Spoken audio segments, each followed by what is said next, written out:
Bueno, buenos días a todos.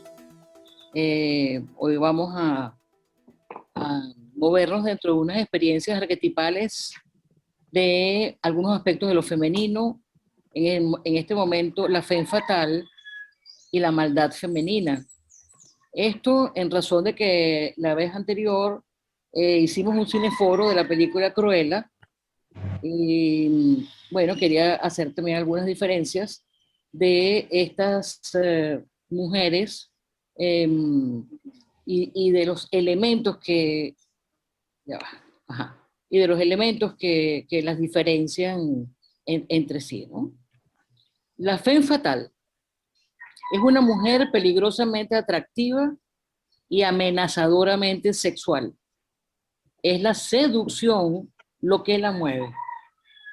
Tuvimos una época en el cine donde la femme fatale fue el actor principal de esto en los años 40, unas mujeres pues muy sensuales, muy sexuales, atractivas. En España, en 1889, en una novela de Ramón del Valle Inclán, Víctor habla de la pasión que siente por Paca la Gallarda, a su amigo Palomero, quien le responde: casi todos los hombres de tu temperamento tienen en la vida una mujer así. La mujer fatal es la que se ve una vez y se recuerda siempre. Esas mujeres son un desastre de los cuales quedan siempre vestigios en el cuerpo y en el alma. Hay hombres que se matan por ellas, otros que se extravían. Sobre la apariencia física de este tipo de mujer, hay una coincidencia en describirla como una belleza turbia, contaminada y perversa. No es nada infrecuente que sea descrita su mirada como intensa, penetrante e intimidante. En su aspecto físico ha de encarnarse todas las perversiones, todas las seducciones.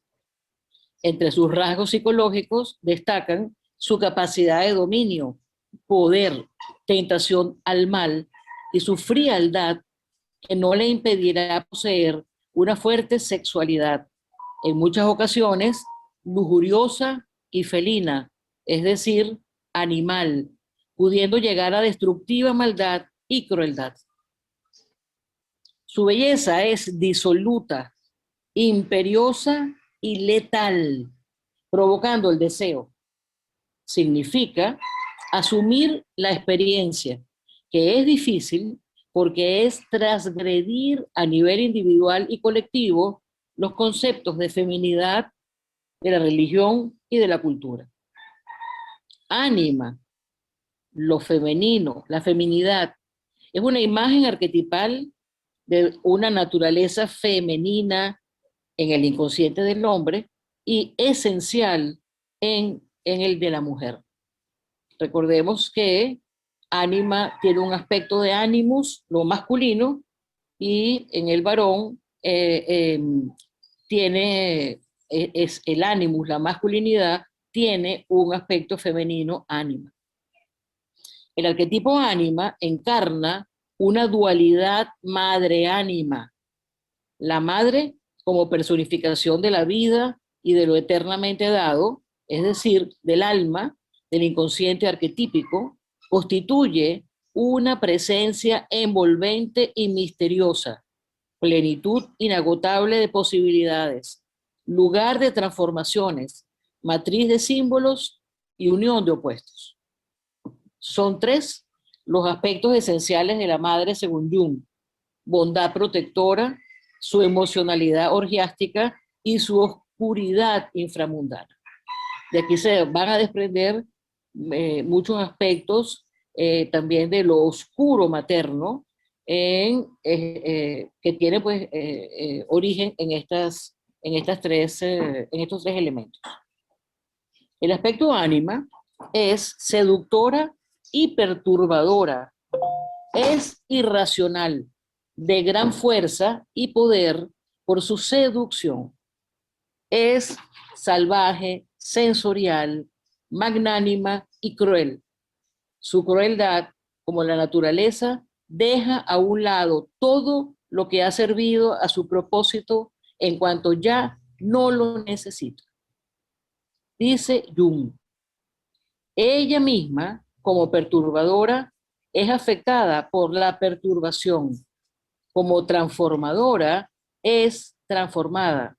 Y con el brillo del fuego que provoca, se alumbran e iluminan todos los sacrificios de la intriga. Lo que parecía perturbación sin sentido se convierte en proceso de purificación. Todo va a depender de su disposición consciente si permanece inconsciente con respecto al significado de su función, si no sabe que es una parte de esa fuerza que siempre quiere el mal y siempre crea el bien. Todo va a depender, se los repito, de su disposición consciente.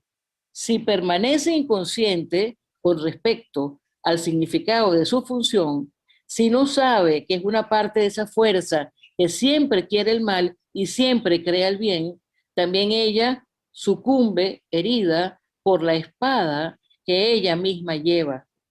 Si alcanza la conciencia, en cambio, se transforma en liberadora y salvadora. El ánima tiene dos aspectos: luminoso el uno, oscuro el otro, que corresponden a las diferentes cualidades. Por un lado, la figura pura, santa, noble, casi como una diosa, y por el otro, la prostituta, la seductora y la bruja. El aspecto oscuro emerge cuando un hombre reprime su naturaleza femenina, cuando infravalora las cualidades de la mujer y cuando va apareciendo otros elementos de desprecio y subestimación. Cuando aparece con los rasgos de un hada o con características de una ninfa, a veces tiene el poder de atraer a los hombres lejos de su hogar y sus trabajos, lo mismo que la sirena de las antiguas leyendas o sus equivalentes contemporáneos. El ánima aparece como la diosa y como la mujer fatal, el rostro que atrajo 1.000.000 de navíos, la hermosa dama y misericordia, la sirena, la ninfa que atrae al hombre a los lugares donde ella vive para que la ame eternamente o para ahogarle entre las aguas profundas. Esto es interesante porque nosotros estamos acostumbrados culturalmente de ver a las sirenas, como estamos viendo aquí en la pantalla, que son las sirenas peces. Pero en la antigüedad clásica están descritas las sirenas como aves. Y de hecho, en una pintura muy conocida de Ulises, cuando pasa por la isla de las sirenas, lo que había como sirenas eran sirenas pájaros. Esto es también bien interesante en el pase que fue en el Renacimiento, en el pase de una a otra de estas imágenes de estas expresiones femeninas que son mortales, o sea, tienen un canto de una extrema seducción, y cuando los hombres caen en esa fascinación, ellas pues los matan. Entonces, el ánima aparece como la diosa y como la mujer fatal, el rostro que atrajo 1.000.000 de navíos. Y como les decía entonces, Ella vive para que la amen eternamente o para ahogarlos entre las aguas profundas. El ánima es atemporal y sabia. Es el principio yin, introvertido, acogedor, receptivo, tierra, agua, luna, noche, invierno, humedad, frío interior. El ánima produce estados de ánimo, emociones, y puede estar dotada de un gran poder. El ánima es el arquetipo de lo vital, simboliza la función de relación. Es una caótica urgencia de vivir. Es una seductora. Es la hermosa que se presenta para atraer a los hombres hacia el amor o hacia la desesperación, a la actividad creadora o a la ruina. Es de hecho inconsistente. Es la emoción incontrolable, el eros.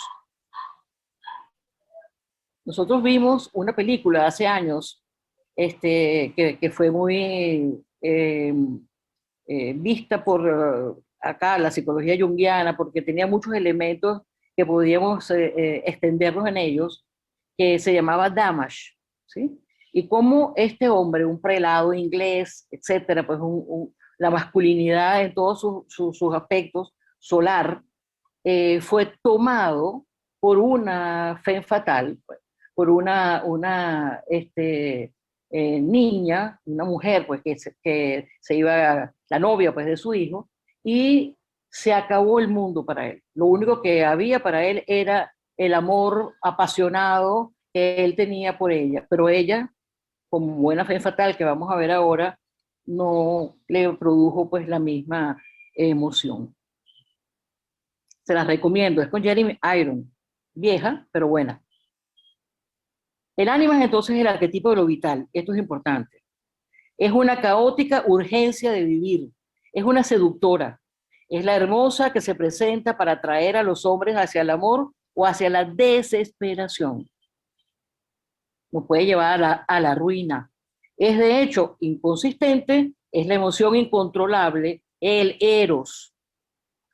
Ánimos y ánima son figuras arquetípicas, es decir, que en ellas se expresa una constante antropológica de la experiencia y el comportamiento humano. Se percibe en su expresión una cualidad emocional difícil de definir, que es fascinante y luminosa, y les rodea una atmósfera de sensibilidad, de secreto, penosa intimidad e incluso de incondicionalidad. En tanto, son inconscientes, son proyectados. En ambos, hijos e hijas, el primer factor que se proyecta es la madre.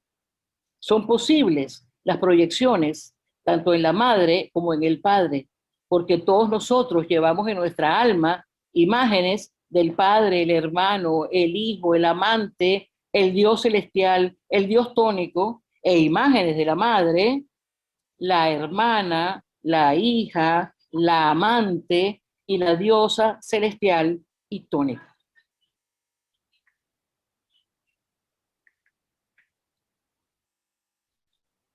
Lacan habría dicho, las mujeres quieren ser deseadas, no ser amadas. Quería decir que las mujeres buscaban ser deseables más que totalmente conocidas. Intentamos parecer atractivas, agradables, buenas, válidas, legítimas o dignas de cualquier otra persona, en lugar de descubrir lo que sentimos y queremos realmente por nosotras mismas. En este tipo de compromiso, consciente o inconscientemente, esperamos que otras personas provean nuestros propios sentimientos de poder, valía o vitalidad. Entonces aparece la frustración, el resentimiento, o nos sentimos fuera de control porque hemos sacrificado nuestros deseos y necesidades reales a los compromisos que hemos hecho con los demás. Nos descubrimos queriendo siempre ser vistas bajo una luz positiva, la madre perfecta, la amiga ideal, la amante seductora, el cuerpo esbelto, atlético, la vecina amable, la jefa competente. En lugar de conocerlas realmente, quedamos atrapadas en las imágenes. Esta dinámica se halla enraizada en las limitaciones sociales y psicológicas generalizadas sobre el poder femenino. Tanto mujeres como hombres tienden todavía a vivir el poder femenino como algo exótico o algo peligroso y despreciable. Una femme fatale no es una diva de moda, una supermodelo ingenua, una estrella del cine. Como objeto del deseo, no es la fuente de su propia inspiración. Como sujeto, significa asumir la experiencia, que es difícil porque es transgredir a nivel individual y colectivo los conceptos de feminidad de la religión y la cultura. Una femme fatale no es precisamente una villana. La villana es la encarnación del mal. Una femme fatale se caracteriza por su oscura ambición de poder, dinero, rango social. Es una tirana inquisitiva, depredadora, perversa, implacable y astuta, tomada por la envidia, el desprecio y el odio. Y les repito, es una tirana inquisitiva, depredadora, perversa, implacable y astuta, tomada por la envidia, el desprecio y el odio, y tiene el poder de la dominación sobre otros, el poder de decidir los destinos de los otros. En el mito del Génesis, Adán y Eva habían sido creados por Dios a su imagen y semejanza. Sin embargo, eran humanos, no divinos como Dios. Cuando vivían en armonía en el jardín del Edén, Eva fue tentada por la serpiente para que comiera del árbol del conocimiento, un acto que Yahvé había prohibido a la pareja humana a menos que desearan despertar su ira. Eva se conecta con la serpiente y es tentada, seducida, hechizada y embrujada por el ánima seductora, parte de lo femenino esencial. Después de probar el fruto prohibido, que le pareció delicioso, tentó a Adán para que también comiera la manzana. Para lo masculino, este aspecto de la feminidad está en la sombra, lo oscuro, lo desconocido. Y Adán sucumbe ante la seducción de lo femenino. Fue este voluptuoso y primitivo reptil del deseo, el cuerpo serpentino de Eva que lo movió y cae en la transgresión. Este es el origen del pecado. Ambos tuvieron la experiencia transformadora que se origina del proceso psíquico, es decir, la individuación. Y gracias a la transgresión se hace posible la transformación. Porque el ser expulsados del paraíso, pues tuvieron que transformar pues, aquella psique virginal, no tocada por deseos, etcétera, bueno, a moverse pues dentro de toda una posibilidad para individuarse. Es conocido que Eva inicia esa raza traidora y había sido Pandora, la mujer nacida de la tierra, hermosa e infinitamente encantadora, pero también engañosa, quien con su curiosidad insaciable había abierto la caja que contenía todos los males del mundo, regalo de Zeus como castigo a la humanidad, castigo que tiene dos caras, esparcir la maldad y la otra cara, la transformación. Es la curiosidad quien abre la puerta para la transgresión. Pero por supuesto, el que haya sido Eva y Pandora, lo femenino, quienes hayan movido todos estos aspectos de sombra para la masculinidad, que tiene que ver entonces con la maldad, quedó entonces esa inscripción de lo femenino y la maldad en muchos aspectos. La mitología clásica está plagada de mujeres malas y perversas, brujas, hechiceras y vengadoras. Artemisa encarnó el prototipo de mujer masculina, virginal, fría, totalmente inaccesible y capaz de medirse igual que los hombres, diosa de la cacería y la luna, infalible con el arco y la flecha, y hace gala de una crueldad, y así es llamada por los mitólogos, que se expresa convirtiendo en siervo acción un boyer que se atrevió a verla mientras se bañaba desnuda, incitando a su propia jauría, la de Artemisa, para que lo devorara. Es la fuerza de Némesis quien actuó. No nos olvidemos que Némesis es la fuerza que castiga la desmesura, la ibris de los humanos. Tenemos a Selene, titanesa, que representa la luna que está en el cielo. Se enamoró de un bello efebo llamado Endymión, al que sumió en un profundo y eterno sueño para disfrutar de él sin exigencias por su parte. Ambos se amaron en el sueño. Ella consteliza al seductor, pues la seducción para ella es amenazante. Es Artemisa, Diana, la diosa que las brujas convocan en sus aquelarres para que actúe como gran sacerdotisa, la que a veces acompaña a Pan y Dionisos representados en el macho cabrío. Otra de las seductoras conocidas es la bruja griega por excelencia, la muy famosa Circe. Cuenta la leyenda que estaba dotada de poderes extraordinarios, siendo capaz de hacer bajar las estrellas. Hacer bajar las estrellas del cielo o de transformar a los hombres en animales, cerdos, leones, perros, según la tendencia profunda de su carácter y naturaleza. Además de su maestría en la preparación de filtros, venenos y brebajes que podían conseguir efectos asombrosos, logró que Ulises olvidara su tierra, Ítaca. Circe era célebre por su hermosura, exquisita belleza y seducción. La base de la magia de Circe es el conocimiento del efecto que el encanto femenino produce en los hombres. Circe vive en cada mujer en el momento de la seducción.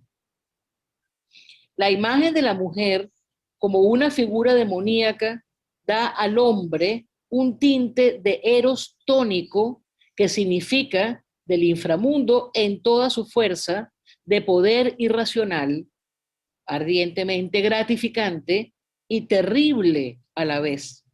Se erige como dominadora y es llamada la femme dominatrix. Medea es la bruja vengativa, ni perdona ni olvida. Es hija del rey Etes de la Cólquida, es por tanto nieta del Sol y de Circe. Esposa de Jasón, el héroe de los argonautas, abandonada por él, dio muerte a su rival Creusa y a sus propios hijos para vengarse del héroe. Medea era una hechicera y estaba dotada de las encantadoras virtudes mágicas. Es salvaje, despiadada e implacable y personifica la desmesura de las pasiones humanas. Medea seduce y le brinda a Jasón un ungüento para protegerlo contra la quemadura de los toros de Festo y adormece al dragón con sus hechizos. Estos monstruos eran los que guardaban el vellocino de oro y de esta manera ayuda al héroe a robárselo. Ese era el objeto de su misión. Ella traiciona a su padre y a su patria. Él obtiene el tesoro y a ella, quien lo hechiza, con la ayuda de la bruja sale airoso de los fuertes y mortales peligros. Medea, al ser abandonada, impregna de veneno un vestido, adorno y joyas que envía por mediación de sus hijos a su rival. Tan pronto aquella se lo puso, la abrazó un misterioso fuego que acabó con su vida, y lo mismo ocurrió con su padre, que había acudido en su auxilio. En el mundo natural de los animales, la hembra de la especie es más mortífera que el macho, pues es más fiera tanto en el amor como en el odio. La hembra es cruel, creadora, cariñosa y destructora. En estos dos ejemplos de estos elementos oscuros de las brujas, Circe y Medea, podemos notar que todas las mujeres tienen esos elementos. Claro, lo cultural lo hace llevarlo en la sombra, pero en el momento de la seducción podrían en un momento dado salir aspectos de la bruja, de esos envenenamientos que no lo llevan a la muerte, de estos elementos que los transforman, de esas transformaciones que van ocurriendo en la seducción. Medea se realiza a través de un rol, es sobre todo la esposa de Jasón y la madre de sus hijos. La identificación con estos roles es tan fuerte que cuando su marido se enamora de Glauca, Medea siente como si dejara de existir, ya que para ella ser esposa era una parte importante de su integridad. Lo único que puede hacer es utilizar a sus hijos como instrumento de venganza. O sea, que el sentirse, ¿verdad?, que fue puesta de lado por otra esposa, ¿verdad?, hace que ella saque esos elementos de sombra mortales en este caso. Mortales también a los hijos, ya que Jasón tenía pues predilección también por sus hijos. Al sacrificarlos en el altar de la inmortalidad, se asegura el poder que había perdido ante los ojos de Jasón, pero al cometer el asesinato también acaba, paradójicamente y por su propia mano, con el rol de madre. Sin embargo, no debemos olvidar que Medea representa el arquetipo de la creadora y destructora, y que al igual que Circe, su figura encierra un misterio. En algunas leyendas de la antigua Grecia se describían las empusas y las lamias, séquito de la diosa Hécate. Pertenecen al mundo oscuro y son causa de frecuentes terrores nocturnos en mujeres y niños, o se acuestan con los hombres por la noche y les chupan sus fuerzas vitales hasta que mueren. Son vampirizados. Y de hecho, vamos a ver entre estas diferentes mujeres que expresan la maldad femenina, las llamadas mujeres vamp. Vampirizan porque seducen y extraen, vamos a decir, vitalidad de ese que ha sido seducido. Nos seduce lo oscuro, nos seduce lo desconocido. Las sirenas en la mitología griega, hijas de Aqueloo y la musa Calíope, otros dicen que la madre era una de las musas, Terpsícore. Deméter las transformó en aves. La leyenda les atribuía un canto dulcísimo con el cual atraían a los navegantes o caminantes para devorarlos. Entonces, muchas veces, en la persuasión de la seducción, tenemos ese dulcísimo y atractivo, susurrante canto de los labios de las sirenas. ¿Quién no anhelaba sucumbir al hechizo de las sirenas? ¿Quién viajando por el mar no había creído oír ese canto placer arrebatador y absoluto que aplacaba todo tipo de hambre y sed? Provocan y turban, encantan y matan. La fe fatal provoca y turba, encanta y mata. Las mujeres van, son damas de la noche, surgen de la muerte, incorruptas, malditamente bellas, para buscar ese líquido rojo y caliente, bebedizo de la inmortalidad y la belleza, succionan la sangre de la vida aquellos pobres mortales que osan cruzárselas en el camino y que caen terriblemente hechizados por su poder hipnotizador. Va seduciendo y jugando con los hombres y su sonrisa se transforma en el beso vampírico, frío y gélido como un hálito. La mujer fatal se funde con la vamp y la mujer araña. ¿Recuerdan la araña, la mantis religiosa, que se traga, después del coito, se come, se traga el macho? Esta mujer hermosa, ambiciosa e intrépida, insensible y cruel, que muestra sus intenciones únicamente en el último momento, es ambigua y sabe jugar con ese sentimiento. Utiliza su belleza, sexualidad como armas para lograr lo que desea y cuyo objetivo es ascender socialmente, poder, dinero y lujos. El cuerpo es el campo de batalla entre el deseo y la destrucción. El cuerpo es vida y muerte, erotismo y aniquilación.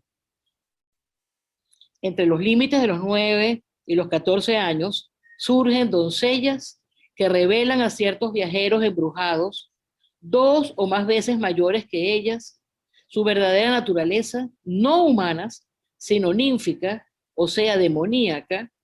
Propongo llamarlas ninficas a esas criaturas escogidas. Eso nos cuesta.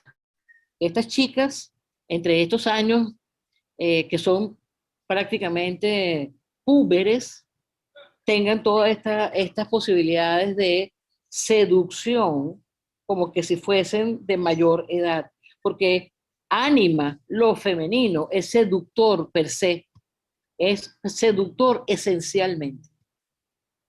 Humbert, el supuesto autor de Lolita, nos describe el oscuro objeto de su obsesión, la perversa doceañera de Lolita. Esa inocente niña es la que propone a su padrastro jugar un juego muy divertido. Lolita es caprichosa, insolente, de dulce mirada, sonrosada boca, precioso cabello rubio que esconde la pequeña mantis religiosa. De repente, su mirada se vuelve perversa y su gesto se tuerce en una maquiavélica sonrisa. Dice el seducido y provocado, lo que verdaderamente la distingue como ninfula son ciertas características misteriosas como su gracia letal, el evasivo, cambiante, anonadamente insidioso encanto, el descaro, la insolencia, su postura. Lolita es una maestra en el arte de manipular, maltratar, utilizar. Lo trae y lo lleva. Hace de él su esclavo, su fiel servidor. Y luego, cansada de él, lo abandona cruelmente. Enseguida, de confundirlo, conquistarlo, dejando a Humbert hundido en su más miserable fin. Recuerden aquella película El Ángel Azul. Eso es exactamente lo mismo. También Dante se enamoró de su Beatriz cuando ella tenía solo 9 años y Petrarca se enamoró locamente de su Laura, ella una ninfula de 12. El juego de conquistar, seducción y engaño, como el mito de Don Juan, ha cambiado de protagonista. Aquel 2 días para conquistar, 1 para gozarla y medio para olvidarla, que tan famoso hizo a Don Juan, puede extrapolarse a la fe fatal, a pesar de la perplejidad de los Don Juanes y el asombro de una sociedad timorata.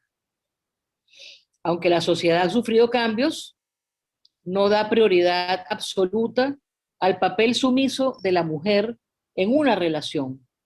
Han cambiado los códigos de acercamiento.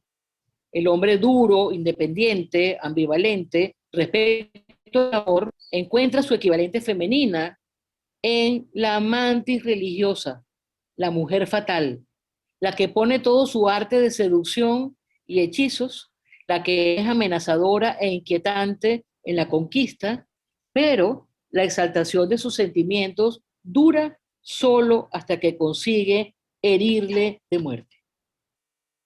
Ojo, toda mujer puede ser seductora. La femme fatal siempre es seductora. No toda mujer seductora es femme fatal. ¿Sí? Y esto es interesante porque cuando vimos ahora Cruella, vimos que había dos mujeres trajeadas maravillosamente, con una cantidad de elementos que parecían de seducción, pero aquí la seducción no es una seducción femenina, aquí la seducción es una seducción por el poder.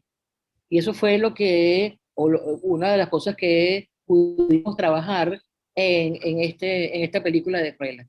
Fueron dos egos, ¿verdad? Que se atacaron una a otra por el poder.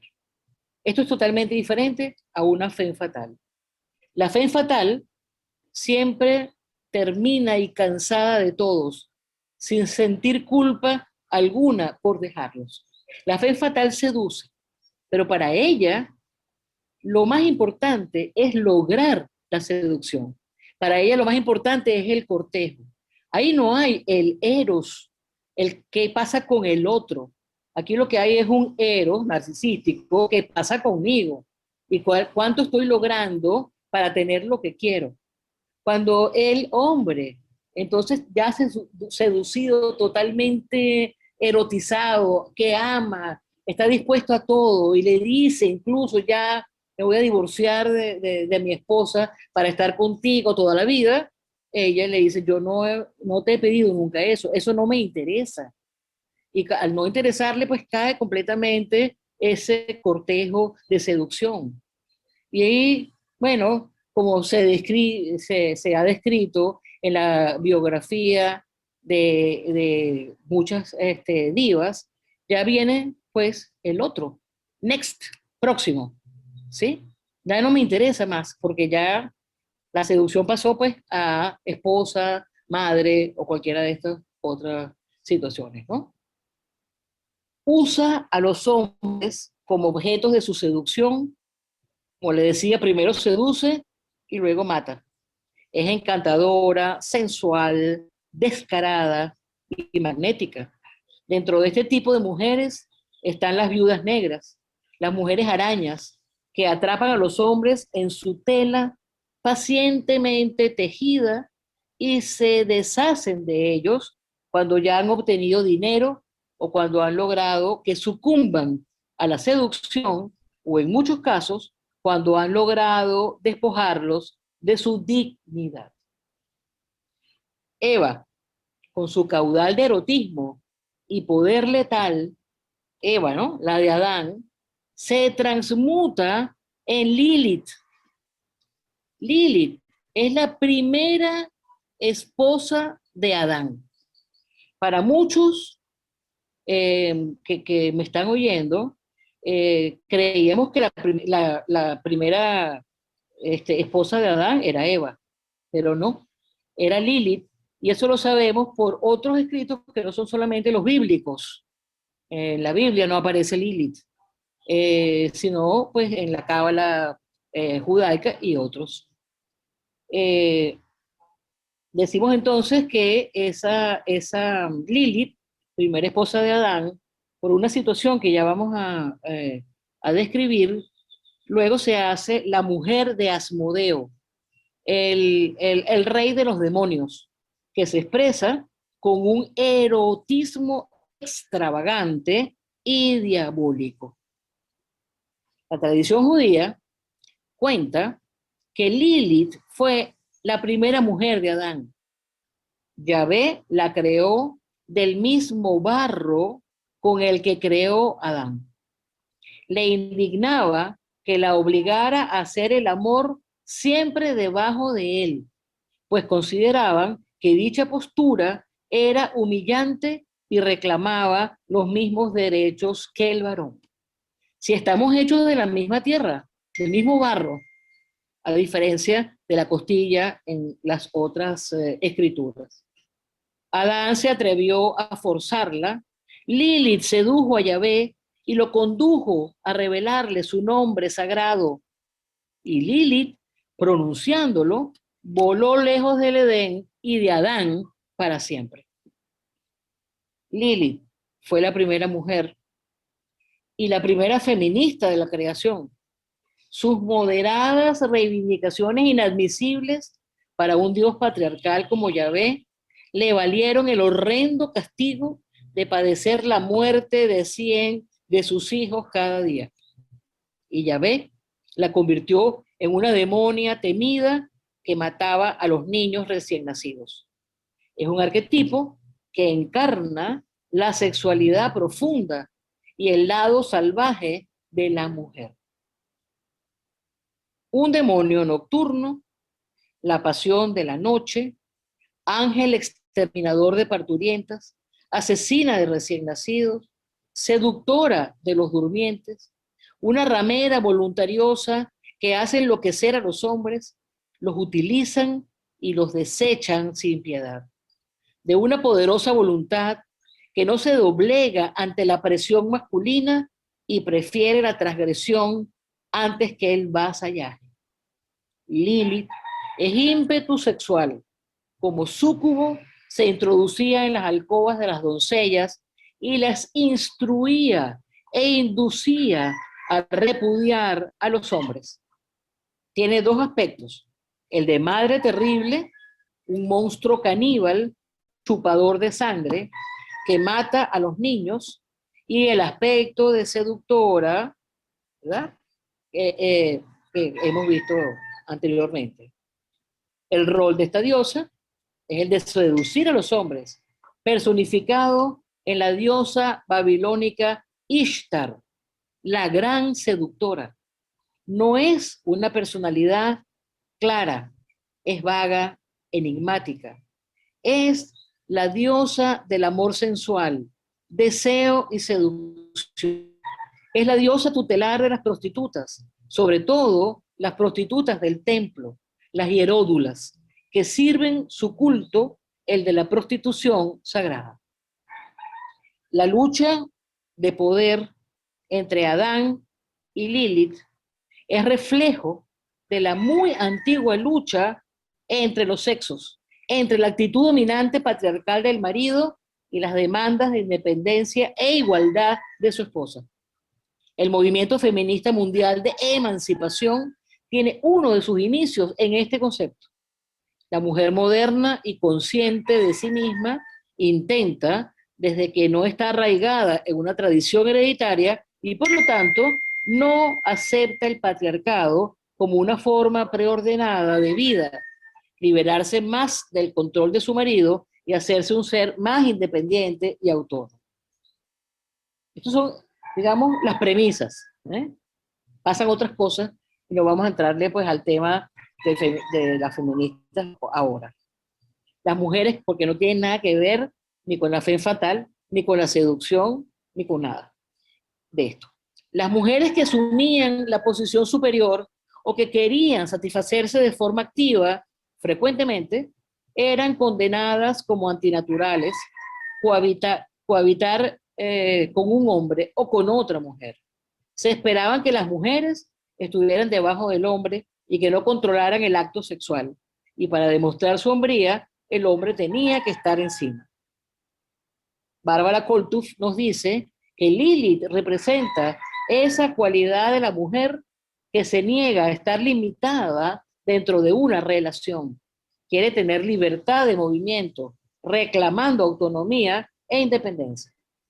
El intento de Lilith de ganar su independencia parece ser la razón de que hoy día se haya convertido en el símbolo de la lucha de la independencia femenina en el mundo. Refleja un lado de la mujer moderna que procura cambios en la comprensión existente de los roles de hombres y mujeres. Miedo y fascinación. La imagen de Lilith y del oscuro femenino es de intensa fascinación y produce miedo que puede llegar a pánico. Es de alto poder y peligrosidad, incluso amenazador para la vida.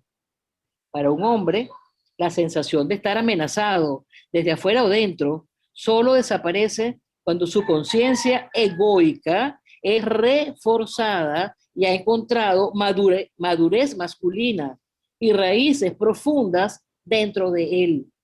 Incluso los miedos primigenios pueden resurgir de vez en cuando. Tienden a manifestarse en el miedo a la mujer y al inconsciente. Los miedos más inconscientes provienen de la fuerza superior del arquetipo materno. El miedo a lo femenino en el hombre también está basado en la intuición inconsciente de la emocionalidad salvaje, la pasión y la falta de límite, que son características de lo femenino. El miedo es apenas el reverso de una cuestión. ¿Perdón? El miedo es apenas el reverso de una correspondiente fascinación y plantea la lucha del hombre con lo femenino. Si el miedo toma formas extremas, la represión y la separación pueden ocurrir. Esta situación involucra una desvinculación con Eros, es decir, con la emocionalidad.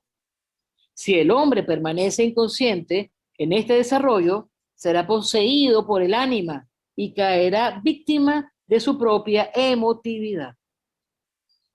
Otra posibilidad surge de las proyecciones del ánima a través de las cuales el hombre se mete en dificultades en sus relaciones. Si tal proyección recayera en una Lilith, el hombre se verá confrontado con su lado seductor o quizás más peligrosamente con su deseo de poder. Si la fascinación gana la partida, cae bajo el hechizo del aspecto Ishtar, que es el aspecto seductor de Lilith. Las mujeres no están exentas de sentimientos ambivalentes que alternan entre el miedo y la fascinación. Miedo a su propio aspecto destructivo, la mashtu, lo materno, puede conducir a represión e incluso a separación. Así, en la conciencia hay una imagen de madre dulce, cariñosa, útil y protectora, que es preservadora y dadora de vida, mientras en el inconsciente domina la madre devoradora y terrorífica. No olvidemos la polaridad, no olvidemos los opuestos. Si una mujer se identifica con su aspecto lamashtu, materno, esto tiene un efecto altamente destructivo. Tratará de mantener a sus hijos apartados de la vida, dominarlos y evitar su desarrollo en personalidades independientes. Cuando una mujer se identifica con el aspecto Ishtar de Lilith, se desarrolla un eros excesivo y una actitud inconsciente de Lilith que presenta episodios románticos y sensacionales por ellos mismos, y está interesada en hombres casados, menos por ellos mismos que por el hecho de que están casados, y le dan la oportunidad de destruir un matrimonio.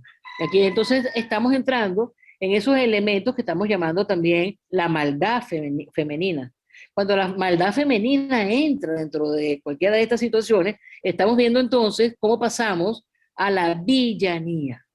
Porque aquí, ¿qué hay? No el cortejo seductor. Aquí hay la oportunidad para destruir un matrimonio, siendo ese el único objetivo de su estrategia. Una vez que lo ha alcanzado, su interés se evapora por la falta de instinto maternal y así le tocará el turno a otro. Si es atrapada en la perturbación que ha causado y es forzada a tomar parte en el conflicto, ella va a poder desarrollar y aprender un poco más sobre sí misma. Jean Baudrillard, en su libro de la seducción, que tendríamos que tener en nuestra mesa de noche, y que si lo subrayamos en amarillo, tendríamos un girasol, porque cada frase es contundente. Seducir, dice Jan, es morir como realidad y producirse como ilusión. Solamente tomé algunas, no tomé todo el libro. Es caer en su propia trampa y moverse en un mundo encantado. Tal es la fuerza de la mujer seductora, que se enreda en su propio deseo y se encanta a sí misma al ser una ilusión en la que los demás caerán a su vez. Ese enredo también la hace sufrir. Ella, en su elemento narcisista, por supuesto, no es que las tiene todas a ganar. Acecha a todo lo que tiende a confundirse con su propia realidad. Ahí hay un recurso de una fabulosa potencia. Acecha incluso al inconsciente y al deseo, haciendo de estos un espejo del inconsciente y del deseo. Es el embrujo de la seducción. La atracción inmediata del canto, de la voz, del perfume, la de la pantera perfumada. La pantera es el único animal que emana un olor perfumado. Utiliza este perfume para capturar a sus víctimas. Le basta esconderse, pues su visión les aterroriza y su perfume les embruja, trampa invisible en la que caen. Pero este poder de seducción puede volverse contra ella. Se la caza atrayéndola con perfumes y aromas. El embrujo está hecho a partir de lo que está oculto. La seducción de los ojos, la más inmediata, la más pura, la que prescinde de palabras, solo las miradas se enredan en una especie de duelo, de enlazamiento inmediato, a espaldas de los demás y de su discurso, encanto discreto de su orgasmo inmóvil y silencioso, caída de la intensidad cuando la tensión deliciosa de las miradas luego se rompe con palabras o con gestos amorosos. Esa mirada que se deja ver tras los velos, tras la cantidad de elementos que ahora con la mascarilla sería la única posibilidad que tenemos para seducir, comillas. Caída de la intensidad cuando la tensión deliciosa de las miradas luego se rompe con palabras o con gestos amorosos. Tactilidad de las miradas en las que se resume toda la sustancia virtual de los cuerpos en un instante sutil, como en una ocurrencia, duelo voluptuoso y sensual, y desencarnado al mismo tiempo, diseño perfecto del vértigo de la seducción y que ninguna voluptuosidad carnal igualará en lo sucesivo. Aquí no hay ningún deseo, pues el deseo no tiene duende, pero los ojos, con las apariencias fortuitas, sí tienen duende. Y ese duende está hecho de signos puros, intemporales, duales y sin profundidad. No hay tiempo de la seducción, ni un tiempo para la seducción. Tiene su propio ritmo, sin el cual no tiene lugar. Opera en un instante, en un solo movimiento, y ella misma es siempre su propio fin.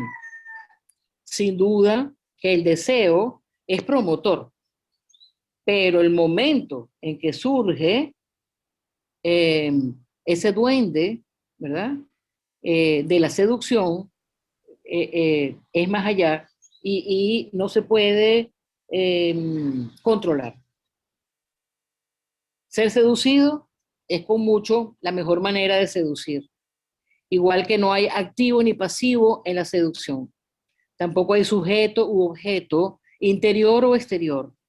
Actúa en las dos vertientes y ningún límite la separa. Nadie, si no es seducido, seducirá a los demás.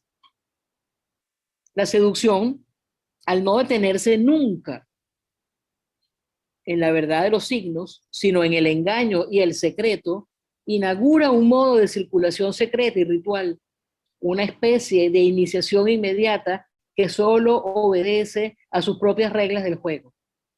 Ser seducido es ser desviado de su verdad. Seducir es apartar al otro de su verdad. Sin embargo, esta verdad constituye un secreto que se le escapa. Desafío o seducción es siempre enloquecer al otro, pero de un vértigo respectivo, locos de la ausencia vertiginosa que los reúne y de una absorción respectiva. Tal es la fatalidad de desafío, por lo que no se puede dejar de responder. Inaugura una especie de relación loca muy diferente a la que se establece en la comunicación. Eros. Desafío y seducción están íntimamente próximos. Seducir es fragilizar. Seducimos por nuestra fragilidad, nunca por poderes o signos fuertes. Esta fragilidad es la que ponemos en juego en la seducción y la que le proporciona esta fuerza. Lo que quiero no es amarte, quererte, ni siquiera gustarte, es seducirte. Lo que no significa que me ames o me gustes, sino que seas seducido. La verdadera seductora solo puede hacerlo en estado de seducción. Fuera de ahí, ya no es mujer ni objeto, ni sujeto de deseo. Queda sin rostro, sin atractivo, y ahí reside su única pasión. Para la seducción, el deseo no es un fin. Lo que se pone en juego es la provocación y la decepción del deseo, cuya única verdad es centellar y ser decepcionado. Para la seducción, el deseo es un mito. Si el deseo es voluntad de poder y de posesión, la seducción alza ante él una voluntad igual de poder mediante el simulacro. El seductor no acaba por perderse en su estrategia como en un laberinto pasional. No lo inventa para perderse en él. Y el que se cree dueño del juego no es la primera víctima del mito trágico de la estrategia. La seducción forma parte de una cultura de la crueldad. Es la única forma ceremonial que nos queda de ella. Es en todo caso lo que nos designa nuestra muerte bajo una forma no accidental y orgánica, sino necesaria y rigurosa y consecuencias inevitables de una regla del juego. La muerte es todavía lo que está en juego en cualquier pacto simbólico, sea del desafío, el de la seducción o el de la perversión. Cierta seducción es perversa, cierta perversión es seductora. Utiliza el rodeo de la perversión para seducir. Y este es el recurso, el arma que tiene la femme fatale, la seducción. Esta mujer, la femme fatale, como personificación de la naturaleza cruel, deja a un lado todo lo que ha servido a sus propósitos en cuanto ya no lo necesita. Ella es fiel a lo que siente y no le sirve a nadie sino a sí misma. Es magnánima y genuina, siguiendo el impulso que la mueve a cada instante.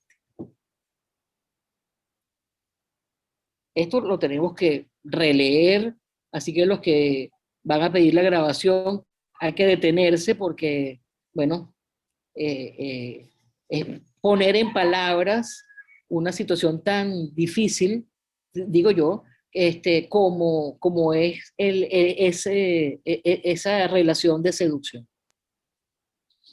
Una seductora de la Biblia. La Biblia presenta el mito de Salomé como una oportunidad para exponer el incestuoso deseo de Herodes y la naturaleza pecaminosa y despiadada de su hija. Pero la danza de los 7 velos de Salomé es en realidad una alegoría del drama sagrado de la vida, muerte y resurrección, del rey de la fertilidad y del viaje que la diosa emprende a los infiernos para devolverle la vida. Significa Salomé paz, y era el nombre que se daba a las sacerdotisas que encarnaban a la diosa en su descenso a los infiernos. Al pasar por cada una de las 7 puertas del templo de Jerusalén, Salomé se quitaba una de sus 7 prendas. Los 7 velos representaban las 7 capas de las apariencias terrenales o ilusiones que se desmoronaban a medida que uno se aproxima al misterio de lo inconmensurable. La muerte de Juan el Bautista fue un sacrificio ritual. Es un aspecto espiritual, un aspecto emocional, incluso se ha relacionado este velos como los 7 chakras, etcétera, ¿no? Es decir, esto tiene una comprensión desde varias perspectivas. Pero voy a hacer notar entonces solamente a la Salomé seductora. Cuando una mujer seduce a un hombre en la intimidad de una alcoba, puede sentirse como Salomé.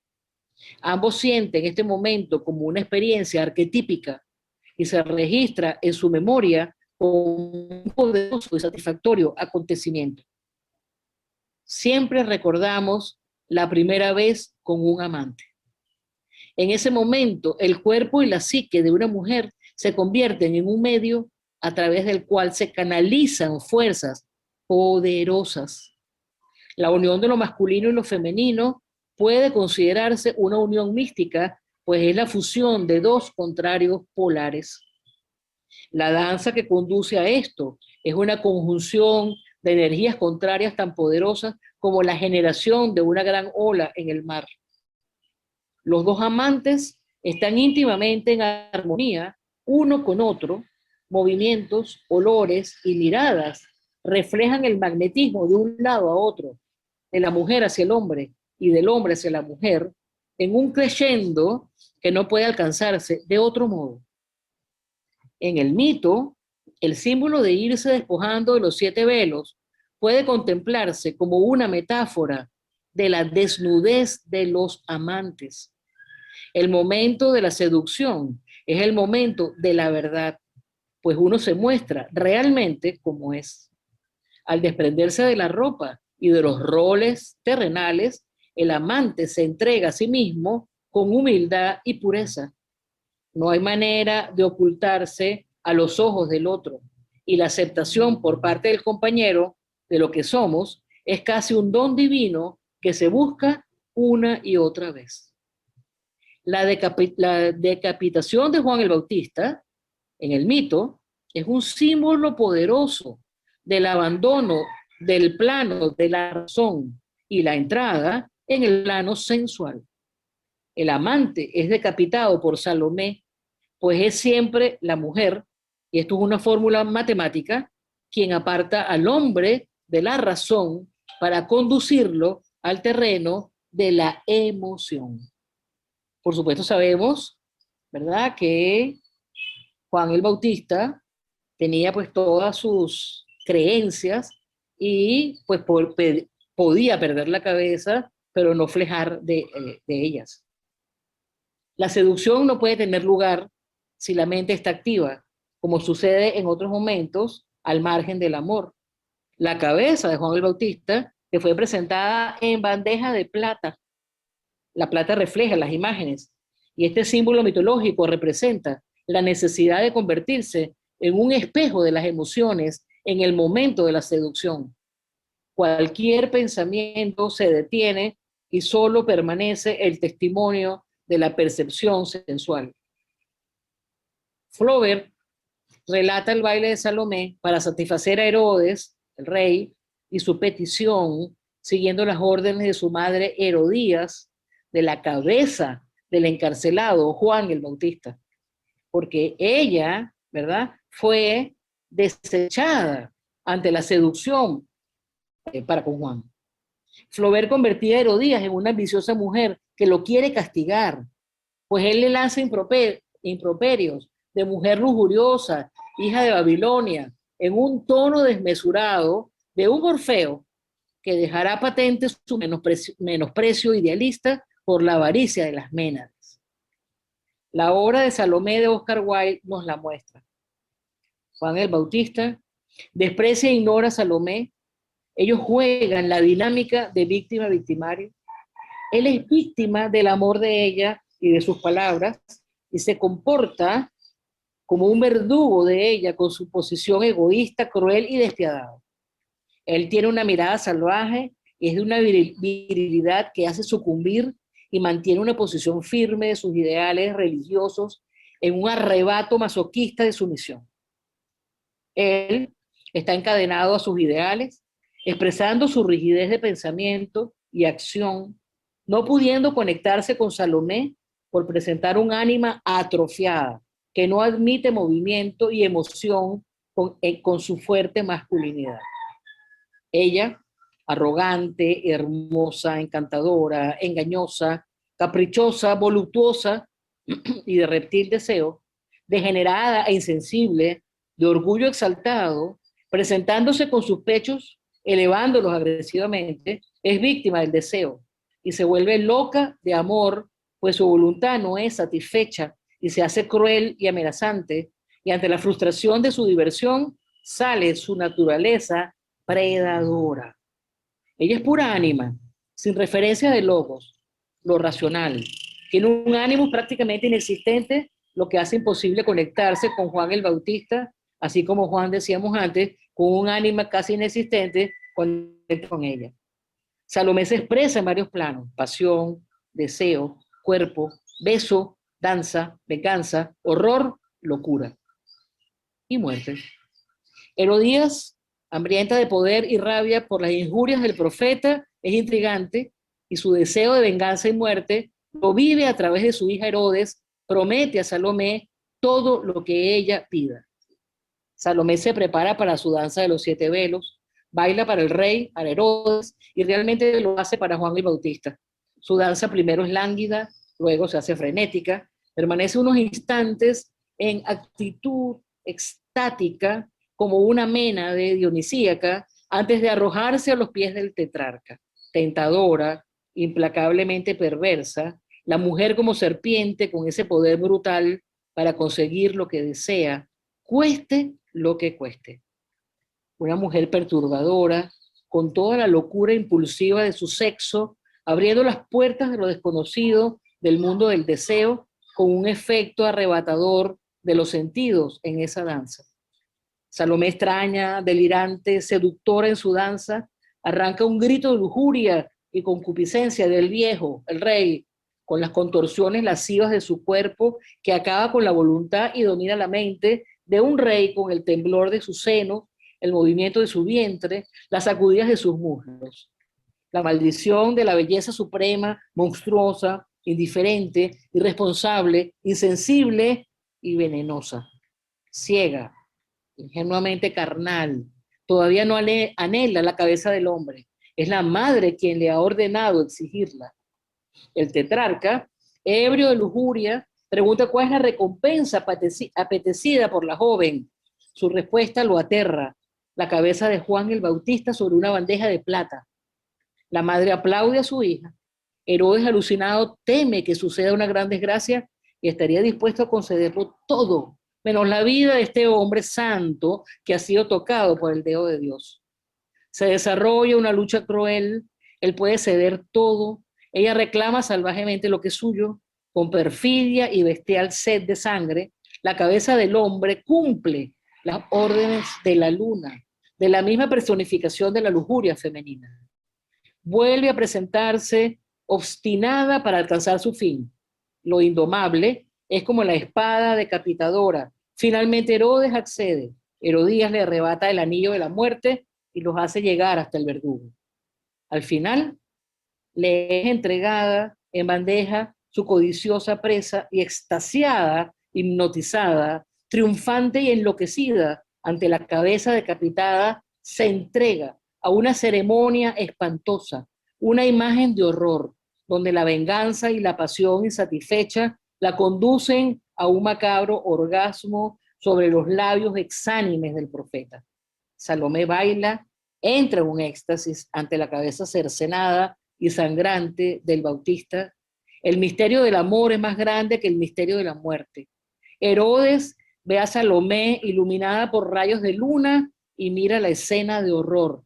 Ordena a los soldados matar a esta mujer. Salomé muere satisfecha. Oscar Wilde escribe: la mutilación del salvaje pervive en la renuncia que destroza nuestras vidas. Los impulsos que intentamos reprimir se anidan en nuestra alma y nos envenenan. El cuerpo peca una vez y luego se libra del pecado, porque la acción es una especie de purificación. La única forma de liberarse de la tentación es caer en ella. Bueno, disculpen quizás la extensión de Salomé, pero para mí en la ópera, bueno, es una ópera que me cautiva, me fascina, me seduce, me atrae y me mata. He terminado entonces con la parte de la fe fatal. Y quizás en otros temas que vamos a ver más adelante, vamos a hacer, digamos, mayor énfasis en la maldad femenina, en las brujas, etc. Ok.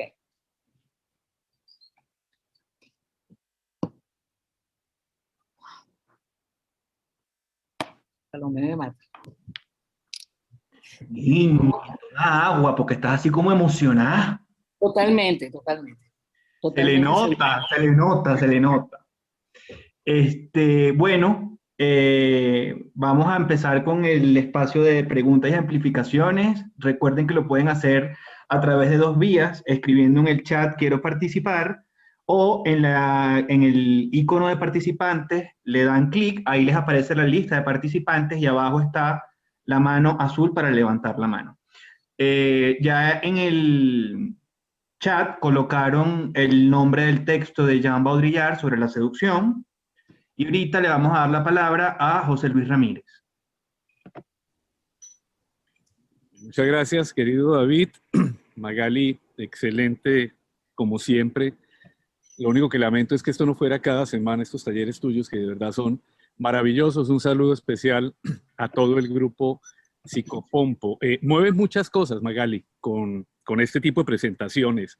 Y lo primero, me haces recordar 3 ejemplos de mujeres no fatales, pero que tienen una historia interesante. La primera, Remedios la Bella en 100 años de soledad, que no buscaba ser femme fatal, es más, era de una ingenuidad absoluta y los hombres caían como moscas alrededor de ella, que es una historia que seduce también, por supuesto.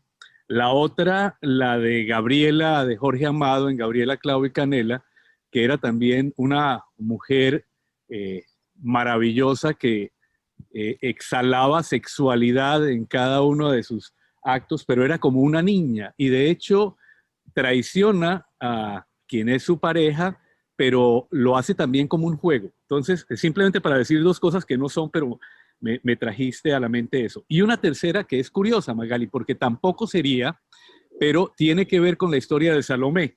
Y tuve la oportunidad de conocer a la persona. Durante la revolución sandinista en Nicaragua, a finales de los años 70, antes de que ganara el sandinismo y se fuera Somoza, una mujer del Frente Sandinista la introdujeron a un comandante de la guardia al más alto nivel para que lo sedujera y después de haberlo seducido, creo que incluso lo amarró a la cama y todo lo demás, entraron 2 comandos sandinistas y matan al tipo. Es decir, hay una historia ahí también interesante de seducción desde otra perspectiva, porque no es la femme fatal, pero va por ahí. Entonces, quería comentar esas anécdotas. Ahora sí, unas preguntas concretas y comentarios, Magali.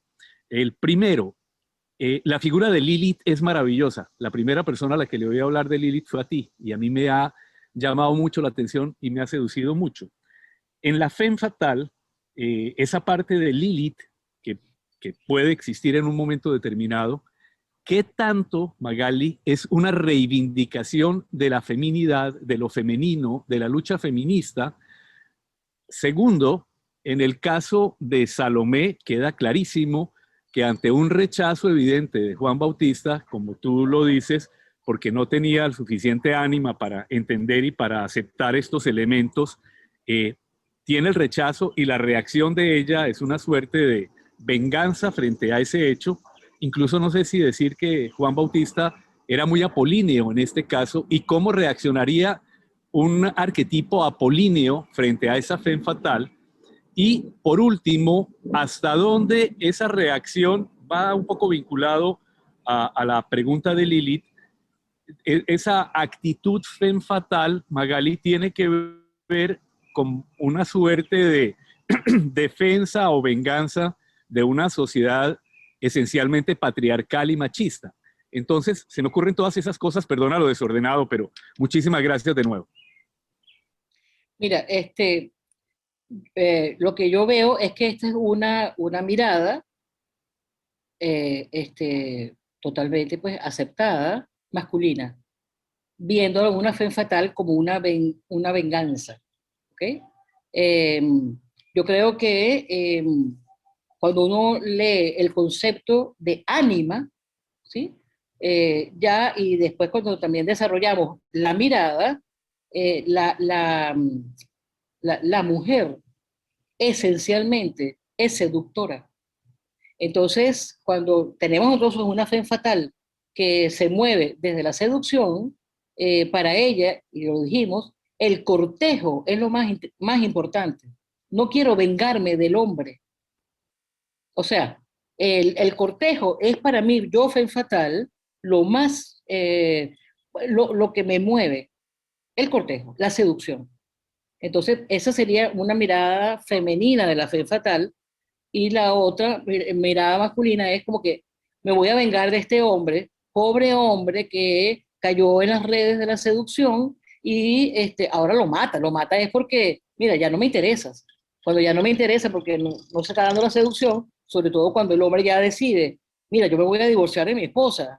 Ella no le ha pedido matrimonio, no quiere el matrimonio, no le interesa para nada. Ella está en lo que es. Vale. Magali, perdón, ¿y el arquetipo apolíneo frente a una femme fatal?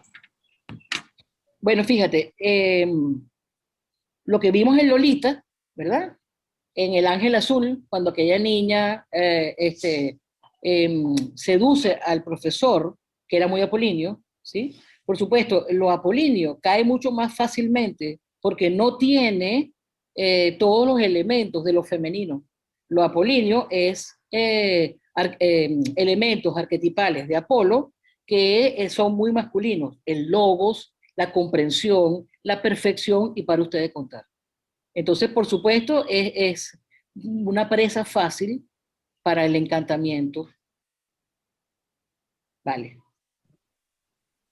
Gracias, José Luis. En el chat, Ninosca Perdomo pregunta, ¿a una femme fatal le puede interesar construir o vivir en una relación estable de pareja? No, no, se fastidiaría enormemente porque lo que decíamos antes, el elemento de cortejo, o sea, la seducción, que es lo que caracteriza a la femme fatal, y como ya les había dicho, la seducción forma parte del ánima, forma parte de lo femenino. No toda seductora es una femme fatal, pero la femme fatal es seductora, y esa es su razón de ser, de vida, que la lleva con eros o no a tener contacto. Cuando hay eros, realmente ella también tiene un sufrimiento, pero el hacerse ya de un matrimonio con todas las características que tiene esa unión, no le interesa para nada.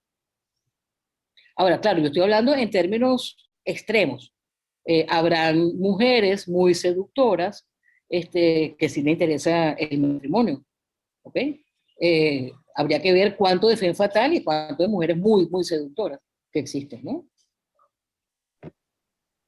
Hay otra pregunta que realizan en el chat que es que si la mujer fatal es la que puede entonces encarar o producir la misoginia. Que puede, perdón, que no te oí. Producir la misoginia.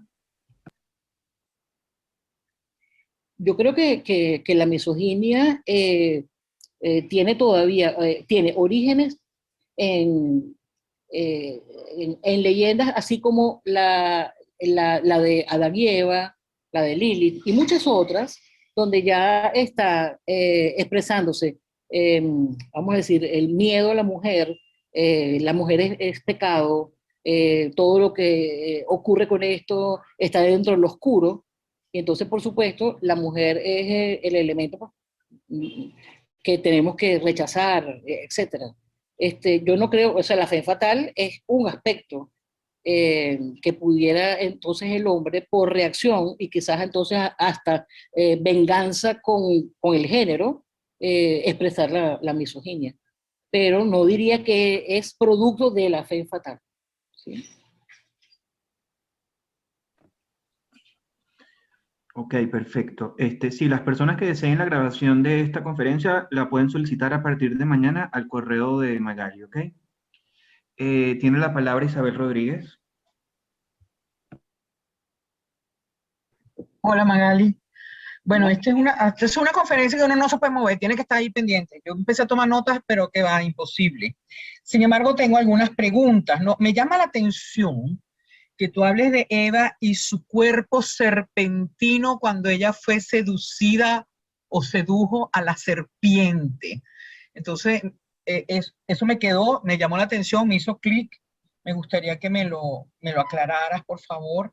Y la otra es, a mí, no sé, esto me conectó inmediatamente con las películas mexicanas que yo veía tanto con mi abuelita, donde la mujer seductora era una pecadora, acababa con la vida de los hombres, pero era redimida por el amor. Eso me llamó, es decir, inmediatamente lo conecté, María Félix, tú sabes, Sarita Montiel, que mi abuelito era fan de Sarita Montiel, así como hablaba, tú sabes, inmediatamente me fui para ese momento, ¿no? Y el cine, Doña Bárbara, un personaje tan, tú sabes, tan importante en la literatura venezolana, era una seductora, totalmente, ella buscaba era destruir para ganar poder, ¿no? Y, espérate, es que tengo varias cosas, y es que es un tema tan importante. Cuando hablaste de la Pantera, me llamó tanto la atención, porque yo hace años, una película que no era nada particular, pero a mí me quedó por la música y todo lo que era la mujer seductora, que también debía reivindicarse a través del amor. Es una historia muy particular y se llamaba Cat People, la gente gato, y eran panteras. Y eso es decir, esto fue una cosa que yo me llevaba y me traía mientras tú ibas hablando, ¿no? Y por otro lado, quería decir, cuando tú dices lo de las sirenas, esas mujeres seductoras que atraen a los hombres, eso a partir del romanticismo alemán, eso sale por las ondinas, así es como se llaman, porque eran ninfas de río que atraían igualito que las sirenas de la mitología griega, pero ellas eran mujeres, eran las ondinas de los ríos de Alemania. Y entonces igualito seducían y los atraían a la muerte, pero las atraían con sus cantos y con sus encantos. Solamente a manera declaratoria, porque es a partir del romanticismo donde se elabora esa nueva imagen. Ok, eso es todo. Gracias. Bueno, eso es ¿cómo se llama? Un seminario, ¿no?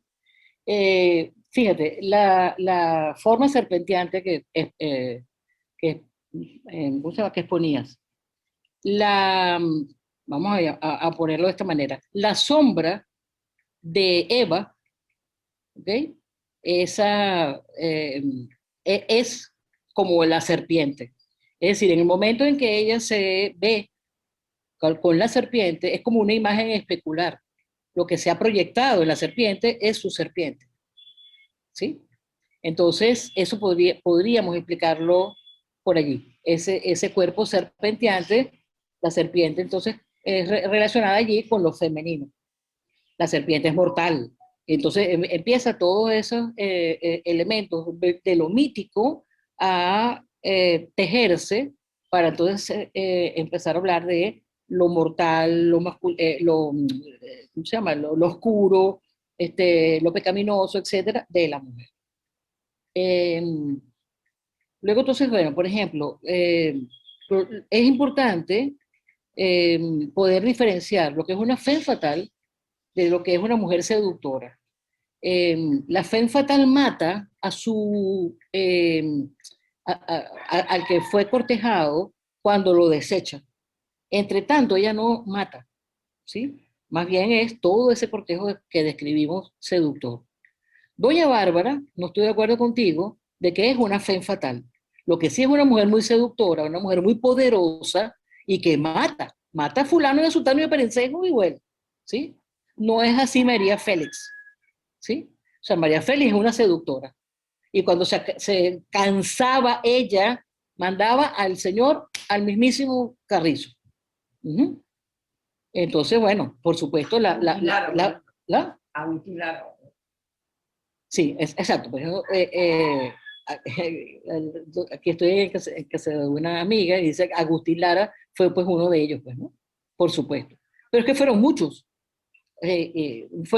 los hombres que ella desechó y tal. Entonces, bueno, eso es importante. Lo otro, la diferencia entre Ondina y Sirena es que las ondinas, para algunos autores, forman parte de imaginería. Todavía no tienen una forma como tiene la sirena. O sea, la ondina es al agua, como el elfo es al fuego. ¿Entiendes? Como las diferentes ninfas de los bosques. O sea, no tienen todavía, son sutilezas de esas ondinas, de esas imágenes.